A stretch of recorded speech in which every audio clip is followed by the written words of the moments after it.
आज तर भाऊ ना आगच लावून टाकली चिखलदऱ्यामध्ये। तर जय शिवराय मंडळी, आला तुमचा ओमे परत एक नवीन ब्लॉग घेऊन तुमच्यासाठी। तर काय म्हणता मंडळी, आज आपण चाललो होतो चिखलदऱ्याला यायचं। पहिले तर आपण ठाकरे गावाशी आलो चहा घ्यायला। मोसमले पण कळलं की काय आम्ही चिखलदऱ्याला येत आहे म्हणून, लगेच मोसम चेंज झाला।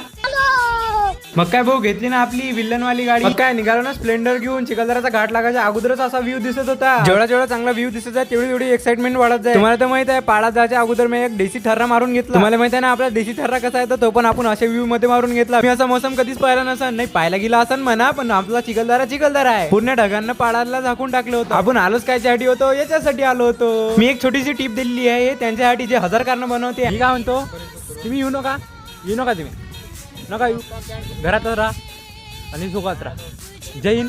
आता तर घाटाची सुरुवात झाली होती। आता तुम्ही दुवारी पाहू शकता, ह्या तर अर्धाच पाड झाकलाय दुवारी ना। आपल्याला गाडी घेऊन अजून वरती जायचं होतं। त्याच्या मंदात तर एवढी दुवारी होती की मोबाईल नाही काढू शकलो, पण आता काढू शकलो। तर हा व्ह्यू तुम्ही बघू शकता की किती दुवारी असू शकते, की समोरची गाडी नाही दिसत। चढल्यानंतर पोटाना दिल्लीने भाऊ लात मारून पोटावं। मग काय आलो ना भाऊ आपण आपल्या दुकानात। आता तर चिखलदऱ्याची सुरुवात झाली आहे। जर तुम्ही पण चिखलदऱ्याला यायचा तर आपल्या हॉटेलमध्ये नक्की व्हिजिट करजा। आपलं हॉटेल तुम्हाला देवी पॉईंटच्या अगोदरच दिसन। महाराणा हॉटेलच्या एक्झॅक्ट समोर तुम्हाला दिवारी टी स्टॉल भेटून जाईल। जर आपली चायची अमरावतीतली टेस्ट पाहिजे असेल तर तुम्ही नक्की इथं या, कारण की इथचा चाय एकदम गजब होता भाई। पूर्ण चिखलदऱ्यामध्ये इथचा चाय सारखा चाय भेटणार नाही तुम्हाला। आणि इथं तुम्हाला सगळं काही भेटून जाईल, जसं की मंचुरियन, वडापाव, कचोरी, आलू बोंडा सगळं तुम्हाला भेटून जाईल। जर तुम्ही चिखलदऱ्यामध्ये आले आणि तुम्हाला फिरायला गाडी नाही आहे तर तुम्हाला इथं जीप पण भेटून जाईल फिरायला। मग फटाफट शेअर तुमच्या चिखलदऱ्या येणाऱ्या मित्राला। जर तुम्हाला डिस्काउंट पण पाहिजे असेल तर आपला हा व्हिडिओ दाखवून तुम्ही चांगला डिस्काउंट घेऊ शकता। आता तुम्ही तुमच्या भावाला फॉलो करायचं विसरू नका, कारण की अजून चिखलदऱ्याचा व्ह्यू बाकी आहे। चला तर भेटूया नेक्स्ट व्हिडिओ मध्ये। जय शिवराय मंडळी।